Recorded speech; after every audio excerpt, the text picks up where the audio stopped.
राधे राधे महाराज जी।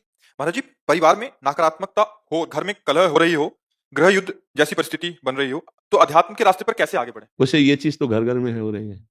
मतलब आप या किसी एक घर की बात नहीं कर रहे, आप इस सार्वभौम बात कर रहे हैं, क्योंकि जब तक शास्त्र का स्वाध्याय नहीं है और आचरण सद नहीं है, नाम जप नहीं है, दूसरों के प्रति श्रद्धा नहीं है, तो हर घर में कलह है।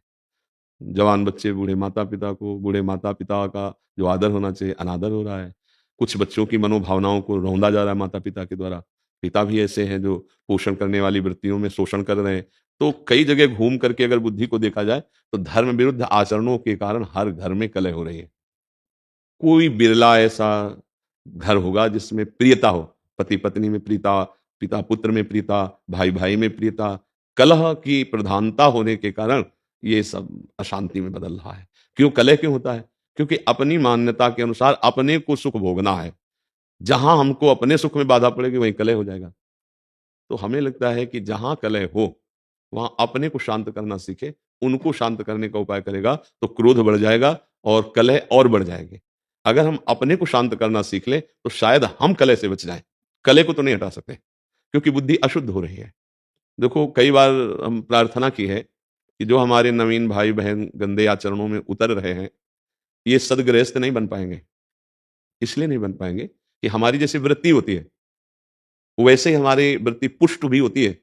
जैसे हम आज से शुरू किया 10 बार नाम जप करना, कल करेंगे 12 बार, 15 बार, 18 बार, और हम 2-4 महीने जपे तो अब बिना जप किए हमको अच्छा नहीं लगेगा। लगे ना? ऐसे हमने आज बॉयफ्रेंड बनाया, फिर उसको बॉयफ्रेंड बनाया, फिर उसको बनाया या गर्लफ्रेंड बनाया, ब्रेकअप किया, ऐसा ऐसा। अब हमारी वृत्ति वो पुष्ट हो रही है ना अनजाने में। वो वृत्ति जब हम गृहस्थ में जाएंगे तो पुष्ट वृत्ति है, अब हमें चैन नहीं पड़ेगी। क्या वो गृहस्थी कलह युक्त होगी या शांति युक्त? विचार करके देखिए, कलह युक्त होगी ना। हाँ, अब हमारी मांगे बढ़ गई, हमारी वासनाएं बढ़ गई, हमारी प्रियता एक जगह रही नहीं, तो कलह तो होगा ही, अशांति तो होगी। अब नए बच्चे हैं, अब उनको अर्थ चाहिए, पिता की इतनी सामर्थ्य नहीं है, फिर वो गलत मार्गों में उतर जाएंगे, क्योंकि उनको नशा चाहिए, उनको व्यभिचार चाहिए, उनको ये दिखाना है कि हम तुमसे कम नहीं हैं, हम भी किसी। बस ये सब जो बाहरी मान्यताएं हैं, ये हर घर में कलह हो रही। हर घर में कोई वही बकाया है जो थोड़ा धर्म से चलता है, नाम जप करता है और संतों का सत्संग सुनता है, स्वाध्याय करता है, वही बच सकता है। नहीं, हम हर घर का मतलब यहां भी हर घर में कलह हो रही, यहाँ भी कलह हो रही, मन घसीट रहा है भोगों की तरफ, इधर उधर उधर, कितनी अशांति पैदा की हुई। जरा देखो आप, मान लो आप विवेकवान हैं, बुद्धिमान हैं, तो आप अंदर विचार करके देखिए क्या शांत है? क्या इस घर में कलह नहीं हो रही? ये क्या कलह शून्य हो गया है? अगर कलह शून्य हो गया है तो आनंद में मगन हो जाना चाहिए। कलह शून्य का मतलब न सोचति न कांक्षति, समाज सर्वेषु भूतेषु मद भक्तिम लभते पराम। न कोई अब सोच है, न कोई चाह रह गई, तृप्त हो गया है, आनंद मगन हो। ऐसा ना इस घर में है और न बाहर है। जब तक धर्म से नहीं चला जाएगा, भगवदाश्रय, नाम जप और शरीर भी पवित्र आचरण वाला, शरीर का बड़ा प्रभाव पड़ता है। देखो, अगर हमारा शरीर अपवित्र रहेगा तो हमारी इंद्रियां और मन अपवित्र रहेंगे, इंद्रियां मन अपवित्र रहेंगे तो हमारे विचार गंदे रहेंगे, अपवित्र रहेंगे। अब जब विचार गंदे, मन गंदा, इंद्रिया गंदी, शरीर अपवित्र, तो शांति किसको मिलेगी?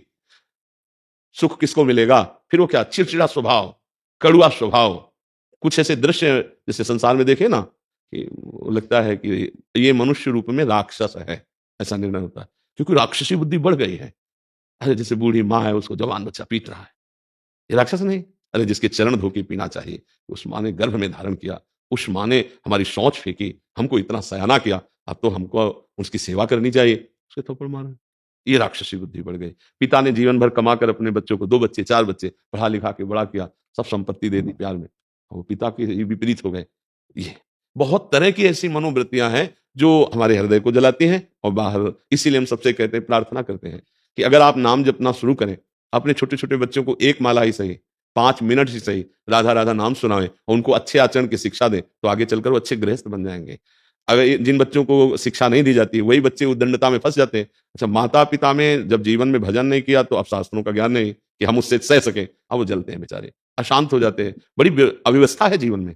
तो जीवन को व्यवस्थित ढंग से चलने के लिए नाम जप और सत शास्त्रों का स्वाध्याय या सत्संग जरूरी है। जिसके जीवन में सत्संग आ गया, कई ऐसे नौजवान भाई आते हैं कि हमने सब व्यसन छोड़ दिए, हमसे पहले गलती हो गई थी, अब हम माता पिता को अपने पास रखते हैं, अब उनकी सेवा कर, हृदय ठंडा हो जाता है। हाँ हाँ, हमारा जीवन सार्थक हुआ कि 4 लोग बदलते रहे, 4 अपने स्वभाव को तो ठीक कर रहे हैं। अगर हम सत्संग सुने, नाम जप करें और ये बात बैठा लें कि कहीं मंदिर में भगवान की पूजा ही सर्वश्रेष्ठ नहीं है, इन हृदयों में भी भगवान विराजमान, इनकी भी पूजा आवश्यक है। सबके हृदय मंदिर में गोविंद विराजमान, चाहे माँ हो, बहन हो, पत्नी हो, पुत्र हो, परिवार, वही है प्रभु।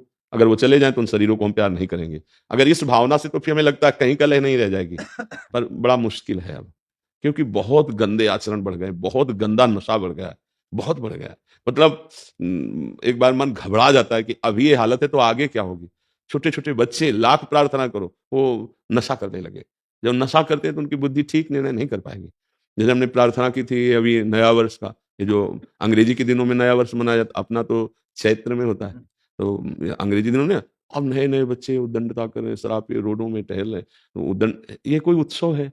हमने कहा तो भाई उत्सव का मतलब है 10-20 लोग बैठो और नाम कीर्तन करो और सुंदर सुंदर पकवान बनाओ, भोग लगाओ और अपने पाओ, 4 लोगों को पाओ, कोई भी उत्सव करो। हम कह रहे किसी भी बहाने से उत्सव करो, नाम जप करो, ठाकुर सेवा विराजमान है, भोग लगाओ, सबको पवाओ, तो तुम्हारा बुद्धि शुद्ध होगी, तुम्हारा जीवन शुद्ध। ये क्या है राक्षसी, पिए शराब, रोडों में आतंक मचाए घूम रहे हो, इधर उधर उद्दंडता। तो आज हमारी थोड़ा समाज जो है वो गलत दिशा को जा रही है, गलत दिशा। ये हम बाहरी लोगों का अनुकरण करने वाले भारतीय नहीं होते, हमारा अनुकरण करने वाले बाहरी लोग होते हैं। देश विदेश में हर जगह हमारे देश के ऋषि मुनियों का महत्व रहा है, यहाँ की उपासना का महत्व रहा है। हमें ऐसा लगता है कि स्वर्ग और नर्क से बढ़कर कहीं कोई और बात नहीं है।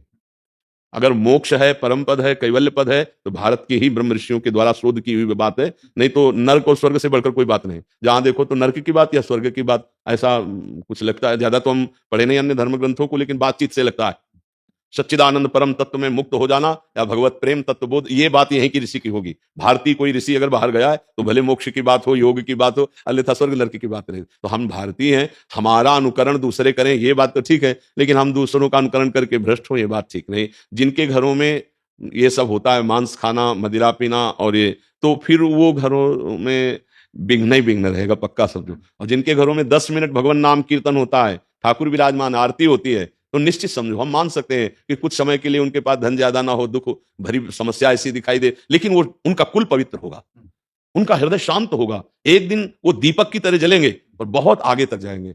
हम माना कि ये सब उपद्रवी हाइलोजन की तरह जलेंगे, लेकिन बहुत जल्दी फ्यूज भी हो जाएंगे, क्योंकि अधर्म ज्यादा टिकता नहीं, पापाचरण ज्यादा स्थायी नहीं रहता है। तो हमें लगता है भगवान का आश्रय लिया जाए और ठीक से चला जाए, नाम जप किया जाए, तो हृदय का कलह भी शांत हो जाएगा और घर का भी कलह शांत हो जाएगा। क्यों? सर, मैं ये कहना चाह रहा हूँ कि मैंने परिवार बच्चों के लिए सब कुछ किया, नौकरी छोड़ दी परिवार बच्चों के लिए। 6 साल पहले नौकरी छोड़ दी, गवर्नमेंट जॉब था, छोड़ दिया, बच्चों की सेवा करने में लगा रहा।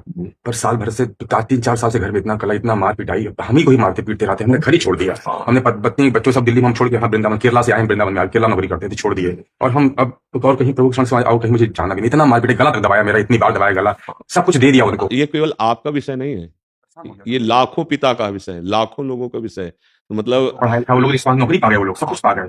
वो वैसे हमने सब वर्णन कर दिया है, अभी अभी आपने सब सुना है कि सब, तो प्रभु आपका दुख नहीं है, लाखों का दुख है। वैसे बड़ी कृपा है आपके ऊपर, हम आपको बताएं, बड़ी कृपा है। इन्हीं में फंस के तुम्हारी दुर्गति हो जाती है। मैं यही सोच के मैं चला आया। हाँ, नहीं, हम जो बता रहे हैं आपके लिए पॉजिटिव, पुत्र में, पत्नी में, परिवार में, घर में, संपत्ति में, इसी में फंस करके जीव भगवान को भूल जाता है। तुम्हारे ऊपर बड़ी कृपा हुई। जिनको छोड़ना चाहिए था उन्होंने तुम्हें ठुकरा दिया।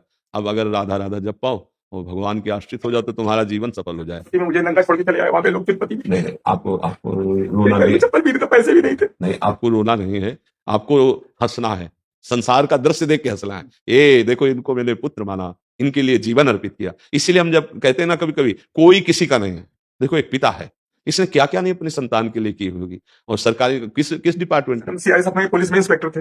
हाँ, तो आप विचार करो, आपने सब कुछ किया, इसके बाद परिणाम ये आया है, तो आपको अब चिंता नहीं करनी। एक डिपार्टमेंट है, हरि शरणम, वो बहुत प्यार करते हैं, वो बहुत प्यार करते हैं। आप दुखी मत होइए, रोना मिट जाएगा यदि हरि को आपने हमें तो लगता है बड़ी कृपा हो गई। सही बताए, बड़ी जहां से छूटना कठिन था उन लोगों ने ठुकरा दिया। पर मन की बुरी दशा ये है कि अगर इनसे हृदय से पूछा जाए कि आप क्या चाहोगे, तो ये कहेंगे यही आशीर्वाद दे दो कि बच्चे मुझे प्यार करने लगे, मुझे संसार प्यार करने लगे। ये मन की अंदर छुपी हुई बात है कि एक बार मुझे फिर उस संसार में प्यार, नहीं तो अब रोने की जरूरत नहीं। ये जो रोए ना, अब रोने की जरूरत, तू बादशाह है, हे तेरा संसारिक कर्तव्य निपट गया, चल भगवान के मार्ग में। चौथी अवस्था है, वो सबका भरण पोषण करता है, वो भरण पोषण करने वाला है। देखो भगवान का जब आश्रय लोगे ना, तो इन बातों पे तुम्हें हंसी आएगी एक दिन कि यार मैं कहाँ रो रहा था, कहाँ फंसा था। कितनी भगवान की हम पर कृपा है कि हमें जो छोड़ना था भगवान ने छुड़ा दिया। राधा राधा राधा राधा राधा राधा, बिल्कुल चिंता न करो।